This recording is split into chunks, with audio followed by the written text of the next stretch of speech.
My father was a very, very famous explorer, and he loved Egypt so much, he married my mother, who was an Egyptian.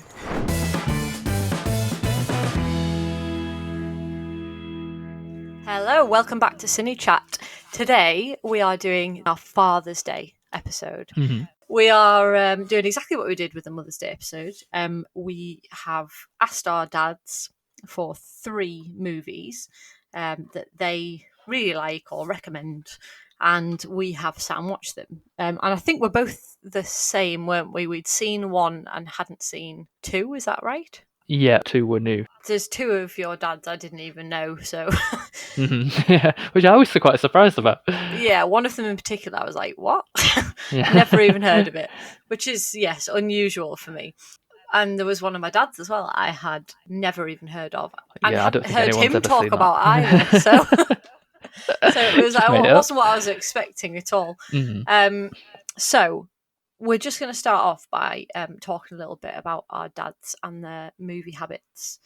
So what's your dad's movie habits like, Matt? Well, quite broad and quite far-reaching, I would say. My dad's been around for an extremely long time. I mean, I hope he doesn't listen to he'll this call and me a get cheeky offended. git after this. Yeah. Well, his age begins with a 7 now, so he's actually experienced a lot there. And he's quite good in a way at pinpointing exactly when and where he saw some films as well, which is quite impressive. But I guess also speaks volumes about cinema's ability to create memories and, memorable experiences. The fact that he can pinpoint, oh yeah, I watched this in 1962 at the Odeon Cinema in Bolton. It's just like, oh, okay. Wow.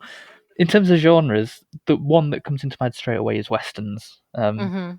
He even told me, he said, I've got about 30 favourites. Wow, which is quite, just in the quite a Western lot. genre. That's yeah, impressive. but it's one of those genres where they made so many, and a lot of them are quite similar, I suppose. Yeah. The same actors, the same premises, Yeah. things like that. But he's also a big fan of Native American culture as well. Yeah. On the shortlist for his films was Dances with Wolves, which is a more modern example, but I'll be doing another Western today. Other than that, yeah, anything that's historical, war-based or epic, things with gladiators and swords and sandals or Spartans.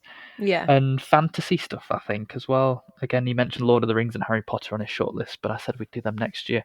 And yeah, all sorts of mythological things, monsters and titans and barbarians and stuff like that. Yeah. But there was lots of family stuff we'd watch when we were children as well. Wizard of Oz and Bedknobs and Broomsticks and The Indian in the Cupboard. I don't know if anyone's ever seen that. That was one we watched. I've heard of it, but I've never seen it. This one passed me by, I'm afraid. So I've heard of it multiple times, but I've never watched it. I don't know if it's very good or not. I'd have to look back at it, in hindsight.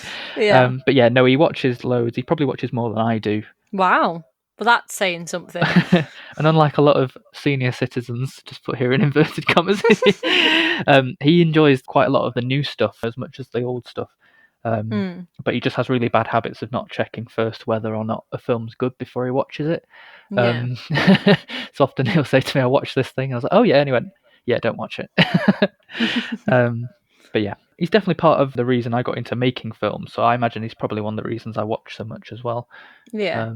Because he used to make a lot of things when he was younger. And yeah, he can tell me afterwards whether I've characterised him well or not. Is yours as easy to summarise? Mine's actually quite similar, to be honest. I can't pinpoint really certain ones in particular. He was much more of a television watcher. I can picture a lot more of those. But his movies tended to sit in the same area, so we always watch things like Dad's Army and MASH, things like that. So he was big on the war stuff. But westerns as well. I didn't know who John Wayne was until I watched films with my dad. Actually, something that does come to mind is the Carry On films. They were he would put them on if they There's were worse on things telly. to have on, isn't there? Yeah. Well, my husband hates them, so we never watch anything like that. But I absolutely love Carry On. So I loved them growing up. He likes maybe not fantasy so much. It's more sci-fi for him. Like God, the amount of episodes of Star Trek I watched growing up reluctantly, I might add, Yeah. very reluctantly. So, he's seen the films and anything of that type, like stuff like Oblivion when that came out with Tom Cruise and things like that. He would, sit and watch that. But he's not a movie goer. He doesn't go to the cinema at all. Right. He used to take us to the cinema on a weekend because my mum used to work night shifts on a Saturday night, so he had to get we're us the out same. of the house on a Sunday so that we wouldn't wake her up. So the cinema was a place that we used to go to. So he saw a lot of like family films with us. I do remember one instance we went to see Peter Pan, the one that came out in 2003. I love that one. Yeah, he fell asleep in that one. Oh, You no. could hear him snoring. Yeah, he obviously couldn't get on board with that one. He is very similar. Westerns, war films, sci-fi, fantasy, things like that. But like I say, he's not a cinema goer. But I think he does like to sit down and watch a movie every now and again. Fair enough. So the films that you've been picked today, then? Yes. Were you pleased with with what you were given, or No? or not? You weren't. 1 out of 3. I was pleased. Right. with. Okay. But one of them I've seen before and really like. One of them I had never heard of, and the other one I was like, oh god. But I haven't seen it, and it's on my list, so I'll get it over with. That was my attitude to the films. What about you? Oh, okay. No, I'm really happy with my selection. There was 2 that, like we said earlier, I haven't seen. I had a bit more influence over one than the others, but I think that's only fair. I did that with my mum. We got the full Monty in. My dad, we'd done the Julia Roberts episode the week before, and it was like, oh, well, I really like Pretty Woman. I was like, well, we can't do Pretty Woman. We literally just did that when he went. And then my mum went, well, he likes Notting Hill. And I said, no, nothing Julia Roberts. Like, we can't do anything Julia Roberts. I don't think I'll ever watch a Julia Roberts film again for as long as I live. I've watched enough now. Watched enough. Oh dear. So, are we going to start then? Should we start with your first one? Happy to. Okay, this one's quite plot heavy, so in a way, I'm going to try and skim through the plot first. Otherwise, nothing else will make sense. This is a film we watch almost every Saturday night at home. Wow. With Maltesers. I remember it distinctly. And this is The Mummy from 1999. Classic, love it. And something about this, I thought, oh, that's a really well-made film, actually. Who wrote this and who directed this? It was directed by a guy called Stephen Sommers, and he's only really done like The Mummy Returns, and Van Helsing that I can think of that was notable. I've really enjoyed Van Helsing. Now, I remember my dad taking us to see that. Yeah, he likes that one too.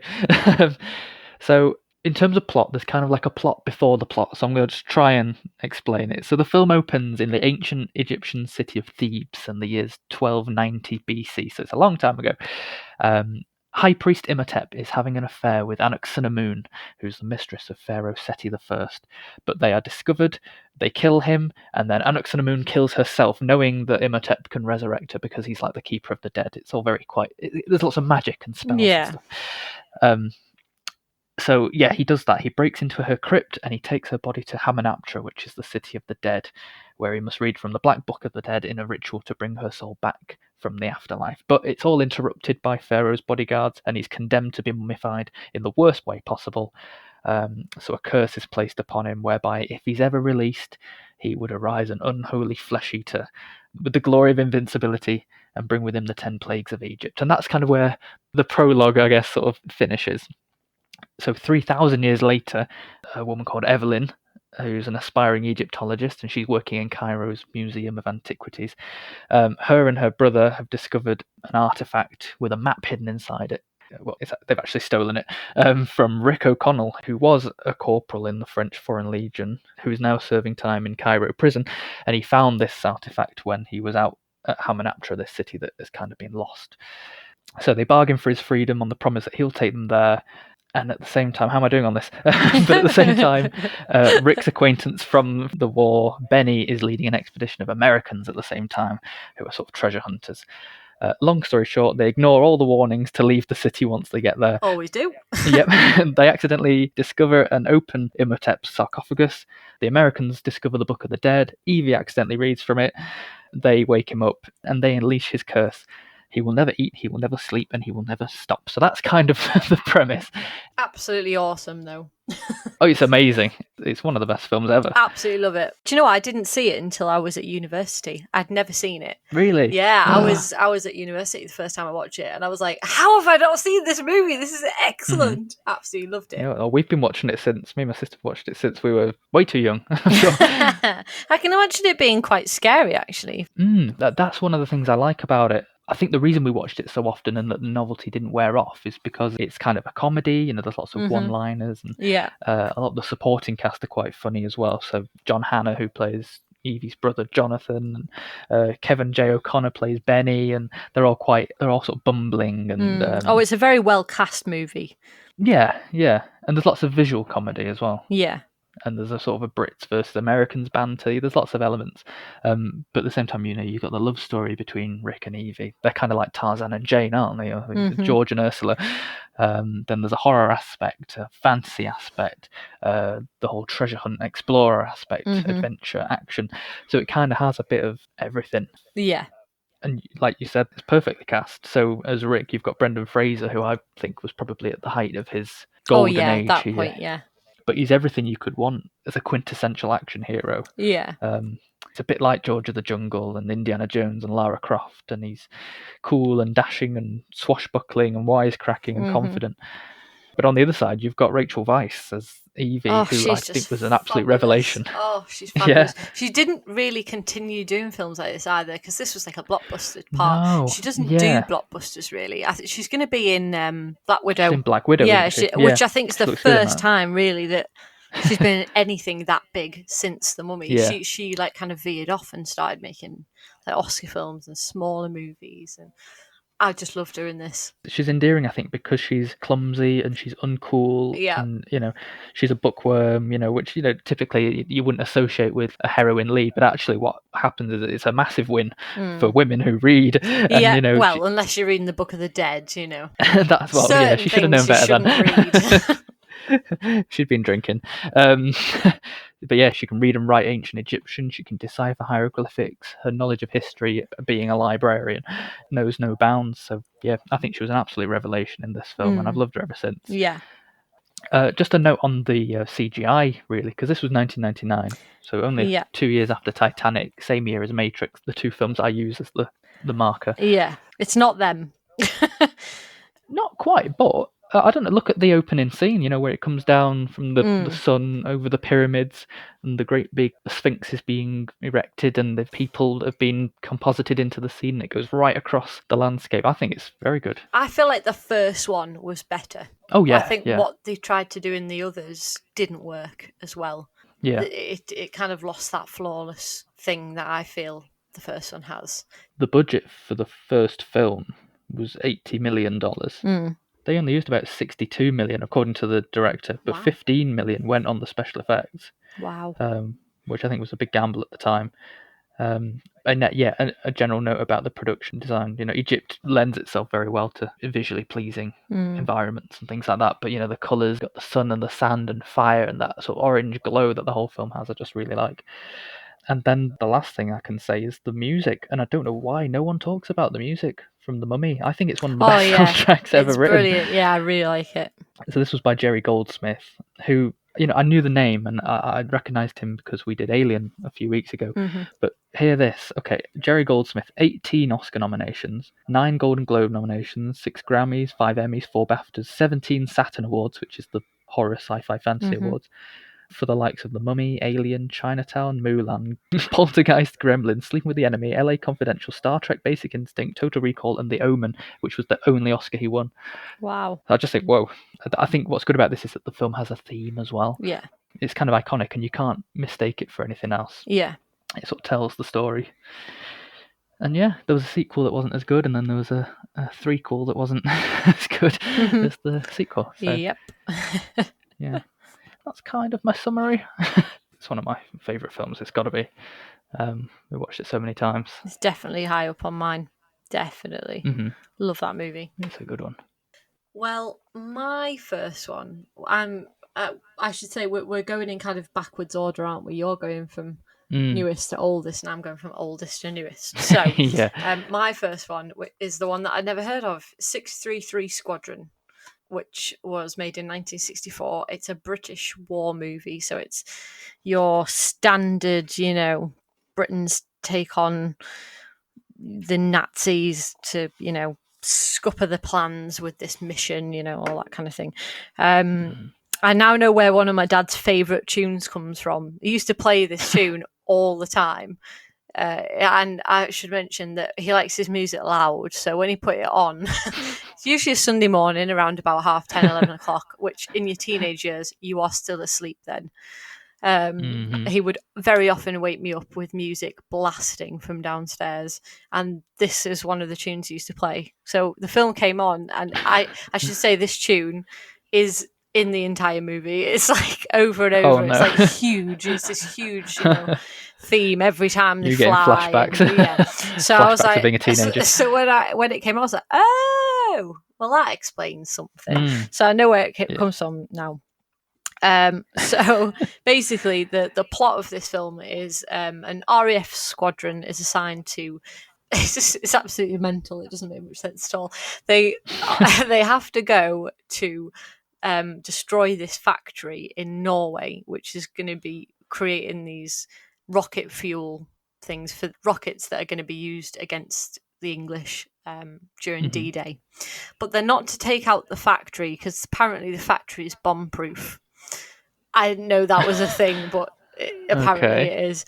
And what they're going to do instead is they're going to bomb the side of a mountain, which kind of is overhanging this factory. They're going to bomb it multiple times so that it falls off on top of the factory and destroys it. Factory. Yes. Okay. So that's so it's quite difficult. So they have to like kind of fly really low through this canyon, of which there's loads of gunners on both sides. And so they've got to fly really low through it, and then they've got to like kind of veer over to like, tilt the plane, drop the bob at a certain angle, and then pull up and over the cliffs. So it's like, oh, right, okay. Right. So that's the plan. So this film, it is one of those British films at the time that always had an American lead, even though it's like British war. There's an American in there as well. So obviously that's to appeal to the overseas audiences. And in this case, it's Cliff Robertson, who, if you don't know who that is, it's Uncle Ben from Spider-Man. That's right. Yes. That's it. And he plays Wing Commander Roy Grant. So he's the skipper in charge. And then you've also got George Chakiris, who was made famous in West Side Story. He played the leader of the Sharks. Were the Sharks the Puerto Rican ones? Yeah, he was the leader of them. And he's from Norway in this. And he's one of the leaders of the resistance against the Nazis.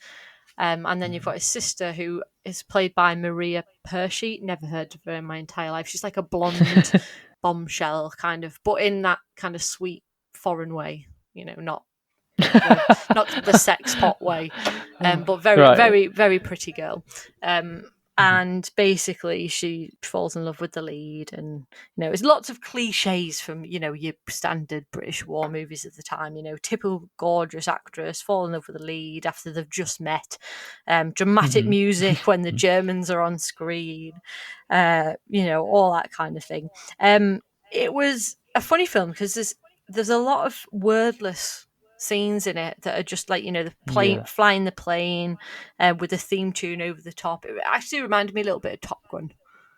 Now I think about it, because there's a lot of scenes in Top Gun where it's just the music on and you're watching the flying and the effects and you see the actors in the cockpit and all that. There's a lot of that, but I've got to say, I will be having words with my dad today because I was not impressed with this movie. It just ended. I was quite getting quite into it, and the mission was, they got through it, and obviously it was a success because you can't have that. But it just ended. Yeah, you can't cope with an ambiguous ending. Honestly, I'm not kidding. Right? Honestly, it's spoiler. So if you want to stop and go away for 30 seconds, the entire squadron died, apart from the captain. Obviously they get out of this burning plane. The guy comes and helps them get out, and then his right hand man says, are you okay, Skipper? And he goes, everything hurts, and then he just kind of faints, or you assume he faints. And then it goes back to the bloody headquarters of British, and this guy says to the lead man, he goes, well, what was it all for? Was it worth it? And he goes, yes, it was worth it. And he goes, what will we say about this? And he goes, that it was a successful mission. And the other guy goes, but they probably all died. And he goes, you can't kill a squadron. And that's it. It just fucking ends. He doesn't get back to the girl. You don't find out what happened. It's just, there was a bit where George Chakiris, he gets captured by the Nazis and tortured. So the leader, he has to go in and bomb the headquarters because they don't want him giving away what their plan is to come and, you know, attack the guys. So he just bomb it. And I thought, oh, well, you know, he's going to get out, you know, because he's the second lead. You know, he'll come back and it'll be fine. No. He must have just died. He did actually get blown up because they just don't come back and tell you anything. I was furious. So I will be having strong words because I was not impressed. Good start then. I was with it all the way until like it literally just ended, and I was like, "What?" I literally said out loud, "I was like, what? What the? How?" I was not amused. Yeah, well, Mary, you can't kill a squadron. I mean, and just end and cut. So that was my first one. I was with the film most of the way until that. I wasn't on board with that. Oh dear. So your second one then, probably more successful than mine. Oh, how can I follow that? I know. How do you follow that? Okay, this was the Western that I was referring to at the beginning, but it's a little bit different. So this is Jeremiah Johnson, which my dad said is his favourite Western of the 30 Westerns that he said were his favourite. I hadn't heard of this. Yeah, I think you'd like this. So this is from 1972 and it's directed by Sidney Pollack. And I cringed straight away because I saw Sidney Pollack and I saw Robert Redford's names. I thought, oh God, it's going to be Out of Africa, isn't it? It's going to be that kind of film. It's not. It's slightly different from The Mummy in that the plot isn't really the focus, I guess. But I'll give a summary anyway. So it's set in the mid-1800s in the Rocky Mountains of Colorado, and the story's somewhat narrated, which is a bit unusual actually. It's a bit like a campfire folk tale, but through a song, which I believe is called The Legend of Jeremiah Johnson. Okay. The different verses sort of appear at intervals throughout the film, commenting on like the beginning, middle, and end. So Robert Redford's character, Jeremiah Johnson, is quite ambiguous. So this is why the music's important, because through this song we learn most stuff about his character. The very first thing that the lyrics say are, Jeremiah Johnson made his way into the mountains, betting on forgetting all the troubles that he knew. A mountain man's a lonely man, and he leaves a life behind, da-da-da. Yeah. There's hints from his clothing to begin with that he was a soldier, maybe even a deserter of the Mexican War, but it's vague. And what is clear from the lyrics is that he's leaving his old life behind. He's disappearing from civilization to live his life as a mountain man, a life of solitude, basically. Okay. I think it's important to note that this film was obviously made during the Vietnam War, and a lot of American cinema at the time was characterized by sort of disillusionment and, you know, radical questioning of inherited values and things like that. And the characters tended to be loners and outsiders or even misfits. So it definitely fits into that kind of genre. Later in the film, he actually asks a passing troop of US Army cavalry, how's the war going? And when they tell him that it's over and he asks who won, we don't actually get the reply. It cuts away. I think that's really important because there's an implication there that there's no winners in war. So it's actually set in the 1960s? No, the film was made in 1972, but it's set in the mid-1800s, the Mexican War. Right, okay, I'm with you. So they're kind of using a story that references the period of that war to make a comment about the current climate, basically. The other thing the song tells us is it ought to have been different, but oftentimes you find that the story doesn't always go the way you had in mind. Jeremiah's story was that kind. So what is the story then? Unlike a lot of westerns, like your classic cowboys and Indians stories, or your John Waynes and your John Fords and all that stuff, it's much more of a revisionist western in the sense that, you know, heroes and villains, good and bad, right and wrong, are just blurred, and conflict isn't the focus. It's about this man and his journey. Yeah. It put me in mind of Robert Altman films like McCabe and Mrs. Miller and The Long Goodbye, in a sense, as well. Again, from the same era. So yeah, the film essentially chronicles the different characters that he meets in the mountains. It's quite episodic in that sense. So those that help him and those that he helps in return, and then there's a few that sort of unexpectedly become his family, and he sort of creates a new idyllic life that is miles away from the one of isolation that he sought out to find. And I imagine my dad likes this a lot. And I can tell that because right now I can see him in his caravan now, which is a bit like a rural cabin with a little garden and a pond, and he's got his little bow and arrow and log burner and things like that.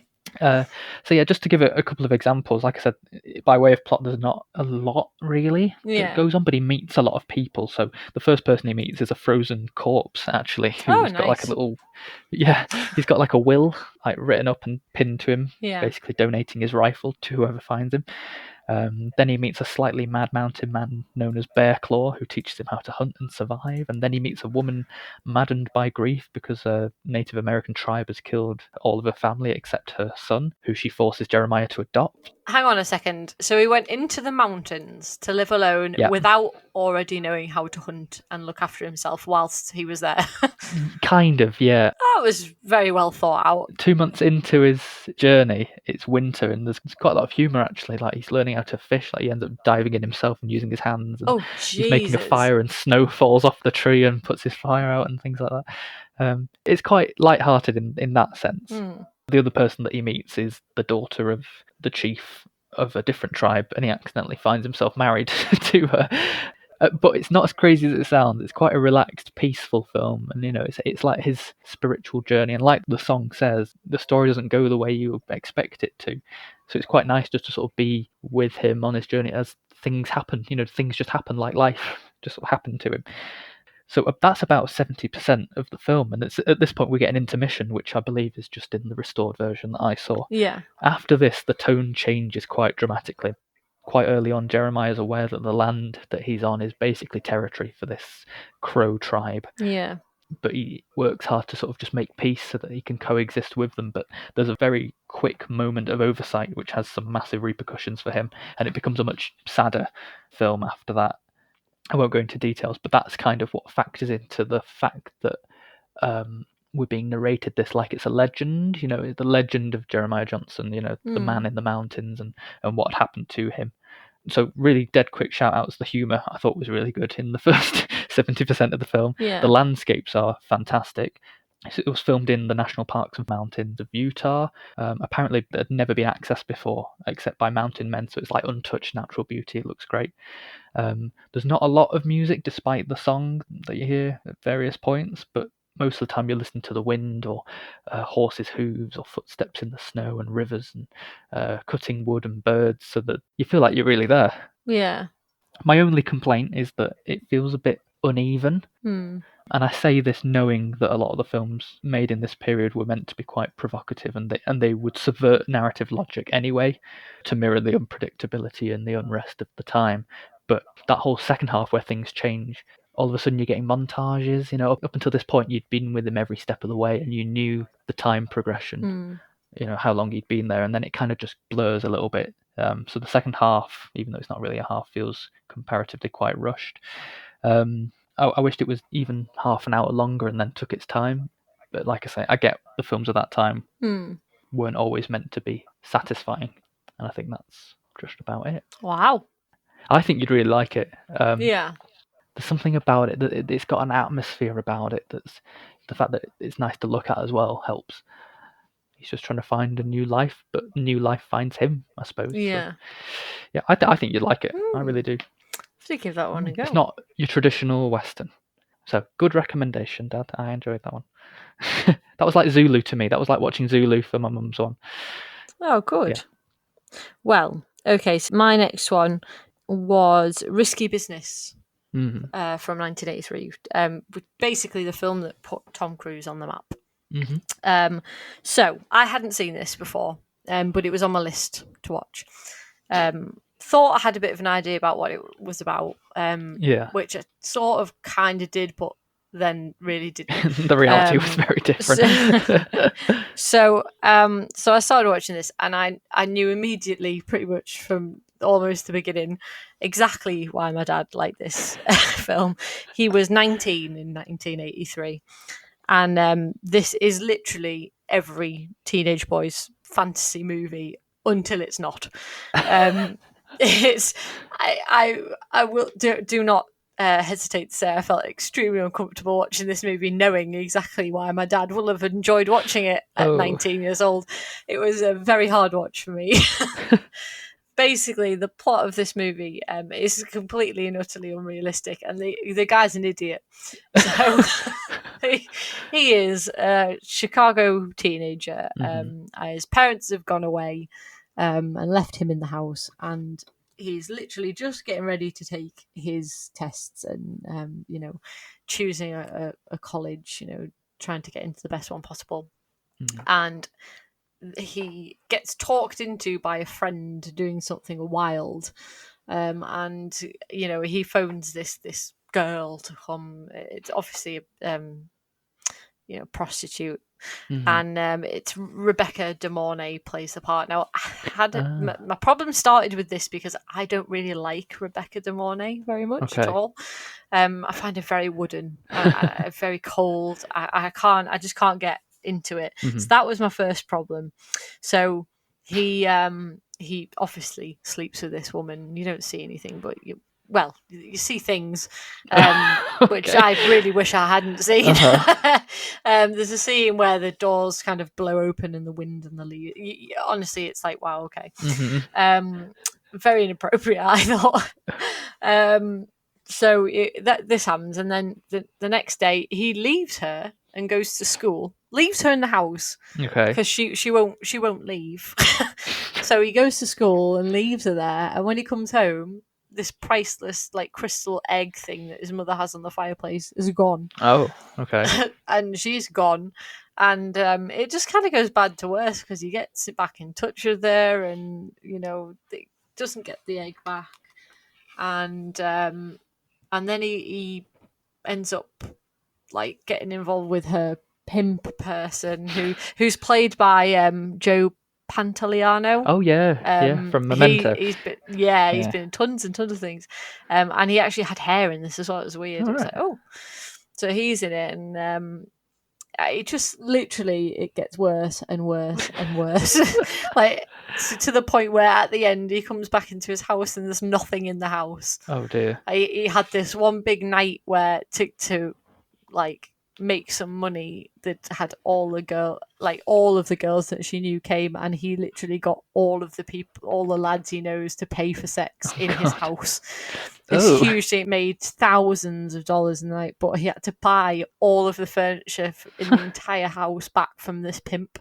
So he ended up with no money. It's just absolutely mad. I've got to say, it's not. I haven't seen this, and it's up until you mentioned you were going to be reviewing it, I hadn't even really looked at the plot. Yeah. I thought it was about like a young entrepreneur or something. In a way it is. Kind of is, but not in this way. Just a very risky business, hence the title. Business, yeah, I thought it was like a con man or something. I don't know. I can tell you quite clearly, 100%, that we, the pair of us, are not the target audience for this movie whatsoever. I don't know. I can surprise you. The entire way through this movie, I was thinking, this was not meant for me. It's not meant it was for me. just, it's such a boy movie. It's got very cliche 80s moments in it. It made Tom Cruise, this movie. It really did. There's the key scene with him dancing in his shirt and underwear, and he was 21 when he made this, and it just set his career. There's no doubting at all that he's got charisma. He was going to go places. There's some interesting camera moves in it. Every time his parents are in his company, the camera takes his point of view, which was very interesting, and it kind of like showed you his viewpoint, like how he feels about his parents and how they feel about him, and they were very purposefully patronizing. The acting was was very purposefully done that way, and you just think, oh god, poor kid. Yeah, it's kind of no wonder. Yeah, exactly. And it was fun, I suppose, but it felt pretty cheap. I don't know, it was just one of those 80s movies. And I definitely wasn't the target audience for this. So I'm glad I can tick it off my list, but I will not be watching it again. It's not for me. Even though Tom Cruise is in it, it's very much about the women and wanting to be with the women. It was definitely not made for my eyes. So it's still going well then. You've had a good run so far. Yeah, the next one's better. Definitely better. To finish on a high note. Yes, definitely. Okay. So go on, your next one then. Right, okay. I must say, the last film here, it was the longest of the three. It's actually called The Longest Day. And I'm sure a lot of people will be familiar with this film. Not quite the longest film, but it's close. It comes in at an impressive 3 hours, so it's longer than Cloud Atlas, let's just put it that way. There's something about this. I'm going to have to try and put it into bite-sized chunks because, there was different directors and writers for different parts of this film. There's so many characters and locations, and it's in different languages. It represents so many different nationalities. So it's a big undertaking, and there's a lot to digest, especially on your first viewing, which for me, obviously, it was. So I'll try my best. So this is basically the retelling of June the 6th, 1944, which is D-Day. Yeah. And before it gets into the main swing of things, it starts in France, and there's a German field marshal preparing the beaches of Normandy for invasion. And he basically makes a comment that not a single Allied soldier will reach the shore. And he mentions that the first 24 hours of the invasion will be decisive. For the Allies as well as the Germans, it will be the longest day. And then you get your title. So that sets it up. It is very much the 24 hours leading up to and during the Normandy landings, basically. Yeah. I've managed to sectionalize it to 3 parts.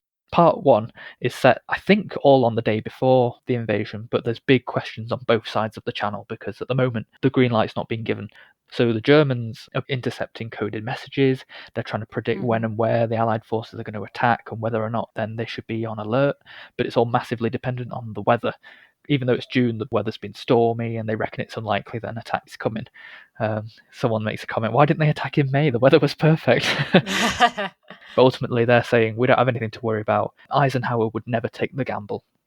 Meanwhile, on the other side, various Allied forces, you've got the British, the French, the American, the Canadians, they're all kind of dotted around. Actors like John Wayne and Richard Burton play colonels and officers. Yeah. But ultimately, there's thousands of soldiers and paratroopers, ships and planes, all waiting for the green light. They're itching to go. They say we're on the threshold of the most crucial day of our times. But likewise, they're waiting on the weather reports to say it's tonight. But they've already been repeatedly called off. So they're all in this bubble. Everyone, they know it's going to happen at some point. They just don't know when. So a decision needs to be made, and it is a gamble. But the longer they wait, the more the Germans can prepare. So they do it. And you can tell how much it means to all the different groups of people when they get the phone call, because they drop everything, and it speaks volumes about the anxiety that they're all facing. Yeah. Part 2 basically is in the night and the early hours of June the 6th, during which there's a load of action set pieces that unfold before the actual storming of the beaches itself, the things that you don't necessarily think about. All the component parts, like they blew up radio communications, they were dropping dummy paratroopers, derailing a train, everything they could to distract the Germans from the beaches. But also, this part takes time to show the more quieter moments of the people who are yet to arrive in France. So the more human side, whether it's a paratrooper who's struggling to secure his helmet because his hand's shaking, or one soldier's like pouring out all of his thoughts and doubts about his girlfriend back home to another soldier. And later, another guy asks, "Who's that guy you were talking to?" And he says, "No idea. I've never met him before." And the most poignant, in fact, maybe the most poignant line in the whole film is one of the officers, and he says to someone, "You remember every bit of it, because we're on the eve of a day that people will talk about long after we're dead and gone." Yeah. Which couldn't be any truer. Yeah. The other thing as well, a bit like Jeremiah Johnson in a way, there's moments of comedy all the way through this film. Really? That's surprising. It's quite a witty film, even though you'd think the subject matter shouldn't be. Just as an example, like the paratroopers, it's always been a worry that they're going to overshoot the drop zones and land in the villages instead of in the in the fields or wherever they're meant to. So when people they're landing in wells, they're falling on chicken coops and going through people's greenhouses and things like that. It's quite amusing, and the film throughout mixes action, drama, and comedy. Again, makes it a little bit harder to sum up. And then part 3 is the part that you would expect, which is the arrival of the boats at the beaches at dawn.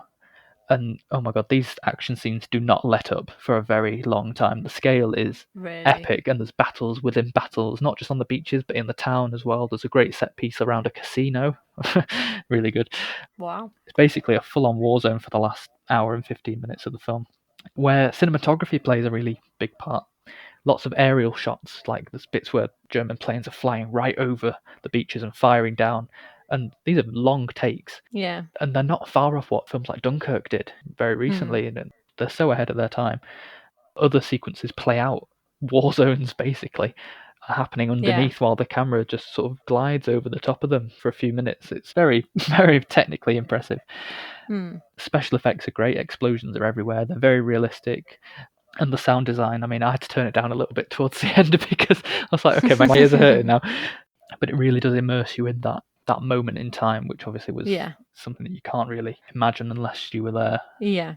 But again, very witty moments. Sean Connery has a very brief appearance. You know, he comes out of the boats and he says, "Come out, you dirty slobs!" Falls flat on his face in the water. Some soldiers are putting earplugs in against not the sound of the bombing, but the sound of their own bagpipes. Bleeding Racket. I can't remember who they were, but some people were sending messenger pigeons and they fly the wrong way towards the Germans. And they go, "Damn traitors." Yeah, and the fact that it jumps between so many different perspectives, it works well in two ways, because it sort of demonstrates that not everybody had the same experience. At the end, two soldiers from completely different divisions cross paths. Yeah. And they say, "Well, he's dead, I'm crippled, you're lost. I've not fired my gun all day, I wonder who won." You know. Yeah. And as well, one of the things that my dad said appealed to him, and obviously this is the film from 1962 that I referred to at the beginning. He said that it's the film that made him take an interest in World War II. Yeah. So I think it's important to highlight that a lot of the film is about the strategy and the tactics and the planning, and the jumping of perspectives, you know, from both sides really does sort of give a bit of insight there. You know, it's educational, I suppose. Yeah. There's barely any music in this.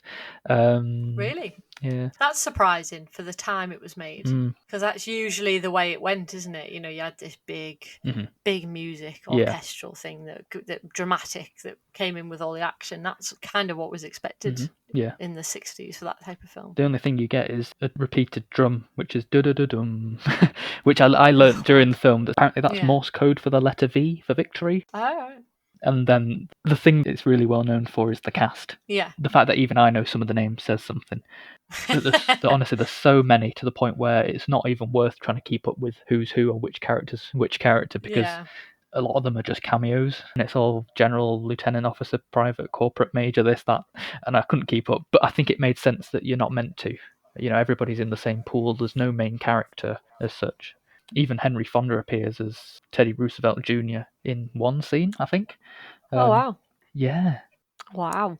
I will say the film is brilliant, but in the first 5 minutes, there's a lot of weird problems. There's one shot where the German field marshal's walking along the beach, and then he literally disappears from the frame for about 7 seconds. God. And then he reappears back in the frame. It's quite random. He does just disappear. But apart from that, yeah, you can't deny. You'll watch this film and you'll be like, this is brilliant. You know, way ahead of its time, massive in scale, epic. Another 2 thumbs up. It would mark my first John Wayne war film. I've seen quite a lot of his westerns. So yeah, it would it'd definitely be worth watching. Yeah. Oh God, I can breathe now. That's a lot to take. I only watched it yesterday afternoon. Yeah. So between 5 o'clock and now, I've had to sort of work out what it is. I had to sort of piece it together. Yeah. Hopefully I did okay. Okay, so the last movie then, the last one for me is Groundhog Day. Which was made in 1993. Bill Murray, Andy McDowell. Yeah. I actually really like this one. I'd seen it already a few times. You know, it's one that I really like. I should say though that I do not like Bill Murray really. No, I don't see the appeal. I'm not a Bill Murray fan. Yeah, I haven't really seen him in a lot of things. I've seen him in Ghostbusters. Don't really like him in Ghostbusters, to be honest. He sort of plays a bit of a prick. Yeah, a lot of the time. Yeah. I don't know how else to say that. Yeah, I think there's like this sarcastic, cynical kind of act. Yeah. And he seems to play that in a lot, and it just doesn't work for me. So I don't really like Bill Murray, but I like him in this. Yeah, yeah. I do not like Andy McDowell. Oh, God. I think she's an absolute drip. There's 3 reasons I remember this film so well. Yeah. One is that it's the 2nd of February, which is my sister's birthday. The second is that it's set in Gobbler's Knob. And the third one is that it's Andy McDowell, who I absolutely want to punch in the face. Yeah, and for years I thought she was in Wham's music video for Last Christmas, and I've just learnt this week that it's not her. So I'm really sorry. That lady who looks just like Andy McDowell, I mean, I can only apologise, but, you know. We were having this conversation, weren't we? And you were like, oh yeah, she's in that video. I was like, no, she's not. She's and not. you were like, yeah, she is. I was like, convinced. no, she's not. My life has been a lie, Mary. You don't understand. Yeah. I'd be fine with her if she just invested in a comb or something. It's invasive. Sort it out. Well, anyway, so I do not like Andy McDowell, really. I just like, she's got 2 big movies, hasn't she? This one and Four Weddings and a Funeral. She's not an actress. I think that's what it is. She's not. Yeah, she's like wooden, and it just. Though I have to admit, I do quite like her in this. She's okay in this, as far as as far as it goes. And I do like Bill Murray in this. So basically, the gist of this is it's a little bit like It's a Wonderful Life in a way. You've got this very cynical weatherman from Pittsburgh who kind of hates everything, doesn't particularly like himself, doesn't like anyone or anything. And he goes to Gobbler's Knob on Don't we all? the 2nd of February. Well, he literally goes here for the Groundhog Day, and Groundhog, it's supposed to come out and tell everybody whether they're going to have a longer winter or whether spring is coming, basically. And it's one of those absolutely ridiculous, crazy things that Americans do and do it every year. So he goes and he films his little piece as, the weatherman, and they're leaving. And this storm that he said was totally going to pass them by didn't pass them by, and he gets stuck there. And he then wakes up every day repeating that day. Yeah. Groundhog Day, for God only knows how many days, hundreds of days. I think it's more. I think someone said it's like thousands. He spends thousands and thousands of days doing it. Yeah. Somebody worked it out, I think, once. I'm not sure what it is. Yeah. But yeah, he repeats the day an awful lot of times. So that's the premise, really. So something about the relationship between Phil and Rita at the beginning of this, I quite like, because it feels almost real. Okay. Like, he's got his sarcastic comments and taking the piss out of her, and she's telling him not to be so cynical, and and it just kind of, it almost feels like real life. The first few scenes that they're in together. One of the great things about this film, it's got some brilliant cameos in it. Absolutely fantastic cameos. You've got Ned Ryerson, played by Stephen Tobolowsky. This made him very, very memorable part. He really made a lot of it. Yeah. You've got Larry the cameraman, played by Chris Elliott. Harold Ramis, who directed this.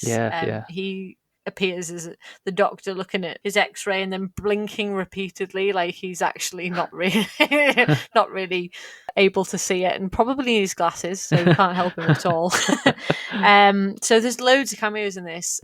Michael Shannon appears in this, really young Michael Shannon.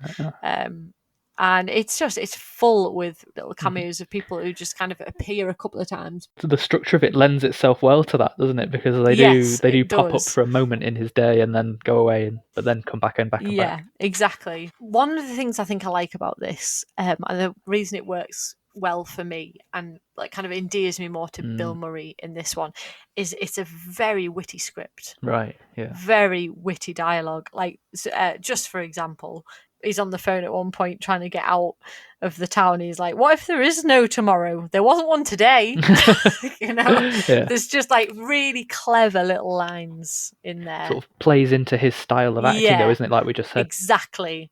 I would imagine there are probably quite a lot of people who like Groundhog Day who don't really like Bill Murray. Yeah. It's one of those stories that, it's kind of perfect. The plot works. It's the perfect length. Each part of it works really well. The script is great. It kind of all works really, really well. It's like lightning in a bottle, I think. Yeah. the way it's all staged is fantastic. So it really is in stages. You see his character arc through this. So you've got confusion and denial, and then throws caution to the wind in whatever he wants to do. Uses his days like selfishly to learn how to get Rita. Learning all these things about her, and then going off and doing them and repeating what she'd said. To, all that kind of thing. Then you get depression and multiple suicides. This is what draws me most to the film, is that it sets itself up as a comedy, but actually it becomes something that's inconceivably sad, I suppose. Yeah, it's got a lot of dark stuff. Like all the best comedies, I think it does have points of drama in it, and the actual messages in it are more than just comedic. It's it's quite profound. They kind of highlight each other, don't they? If you've got both ends of the spectrum in your film. Yeah, I find for me films that really I respond to are ones that have comedy and drama. It's probably one of the reasons I love Robin Williams so much, because he was a master at that. Yeah. So by the last kind of stage really is his mindset changing, and he decides to do good, and in doing that becomes a selfless person, and he earns the right to be with Rita. Right. And then his day ends, this very long day ends. He's become who he needed to become, and has earned her. Yeah. I like so that aspect. It's quite profound really, and it's like he really had to go through this long journey to become this person, and it took him a long time to learn the lessons of what he should be doing with his time, how he should be acting, and he actually changes as a person. It's quite realistic as well. You don't just think, oh well, you just all of a sudden changed. It is a very realistic progression. That's why I say it's staged very well, it's plotted very well. Each section feels as long as it should be. I think this is a really, really great film. It ended on a high note, but I knew it would. I waited until after because I knew I liked it. 1 out of 3. Also because I knew that if I ran out of time to watch them, at least I've seen this one. So. But I absolutely thoroughly agree with my dad on this one. I do like this one a lot. We got there. We got there. Yay. We got through all 6. Oh. It was an experience. Yeah, but saying that though, we don't review a lot of films that we don't like. No, we don't. And look, I don't dislike the other 2 films. Yeah. I didn't dislike them. I gave them both 3 stars. I wouldn't say they were bad. Out of 100. I really, no, out of 5. That's part of the novelty of doing an episode like this. It's not what we would choose necessarily. Yeah. But you can either be surprised one way or the other, I suppose. Plus, it added 2 films to my list that I haven't seen, because recently I've been doing a lot of rewatches. So have I. A lot of new things for a while. So I'd say that was pretty successful, really. Yeah, that went lightning quick. I don't know if it sounded lightning quick. Should we discuss a little bit of news, Matt? Yes. There's 2 big things I'd like to say. One of them I've literally just seen pop up on Instagram. But firstly, I'm just going to start with the sad news that Ian Holm died the other day. Bilbo Baggins. He was 88, but obviously one of those cinema greats. Been around for decades. Long time. I'm still really proud of my Bilbo is a Robo comment from the Alien episode. So that's sad. My other bit of news is not sad, and I'm pretty sure you won't care one jot about this piece of news. Okay. I'm very pleased. It has been announced that there is actually a 3rd Mamma Mia movie being made. Oh, right. And it might have new ABBA songs in it. New ABBA songs? Like newly written ones? Newly written ones. Oh, God. Yes. Wow. Okay. So, I mean, I'm not sure how I feel about that, because, you want to listen to the greats, don't you? But the fact that there is a 3rd one, I've loved both of the others. So that's my big, exciting, happy news. Yeah. Okay. I've got a couple of other bits.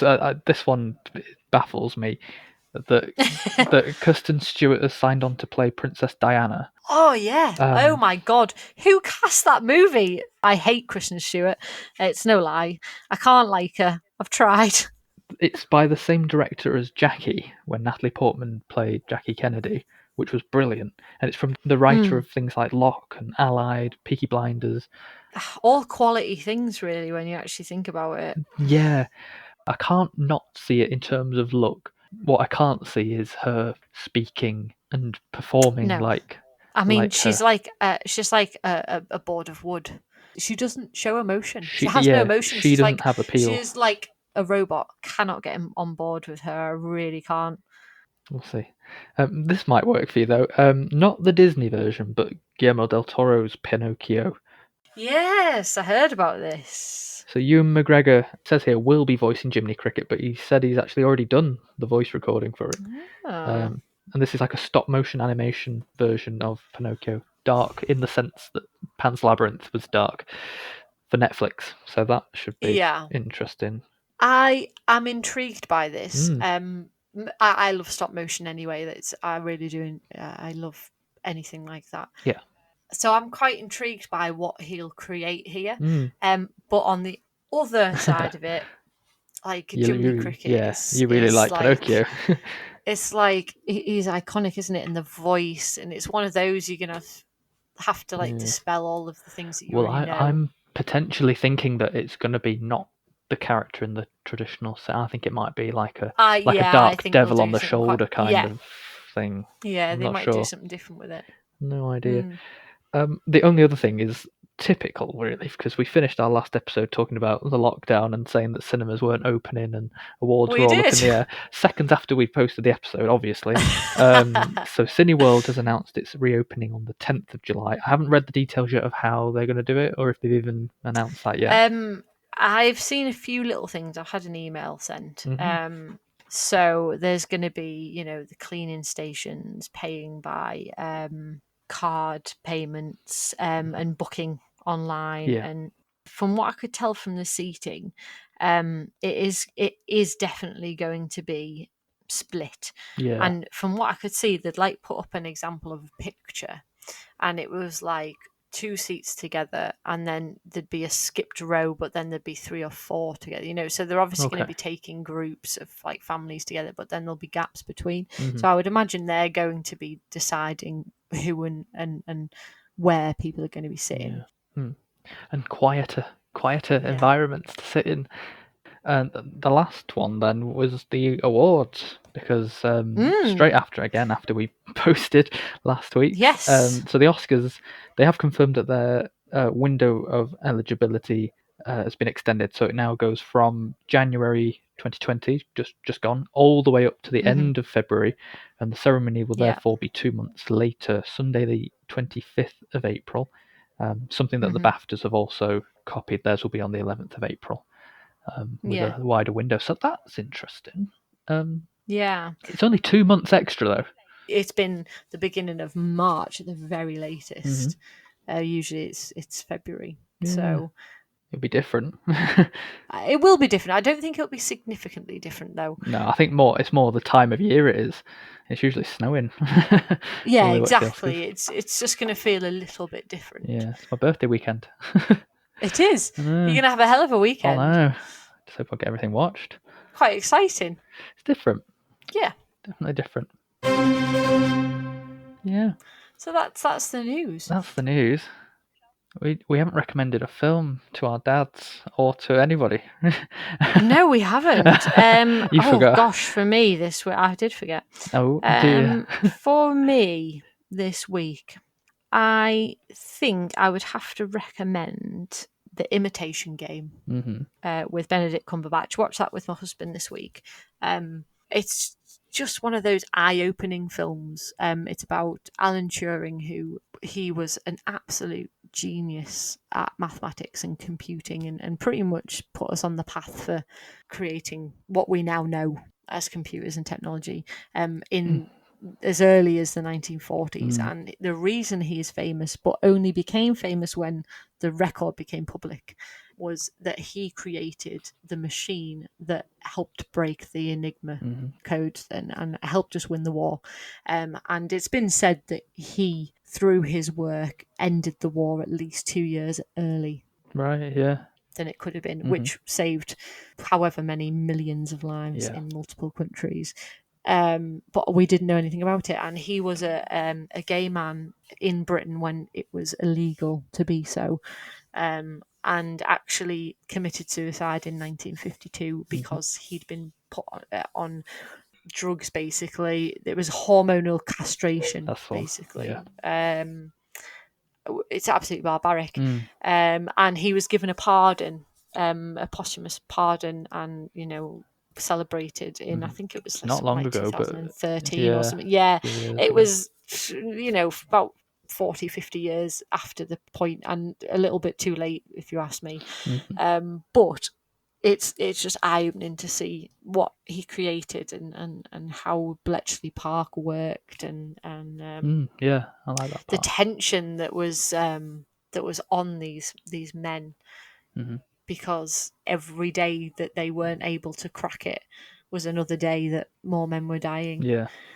It's a really good film, Mhm. really, really Yeah. well made. It came out the same year as The Theory of Everything. Yeah. So that's my recommendation. I definitely would give that a go.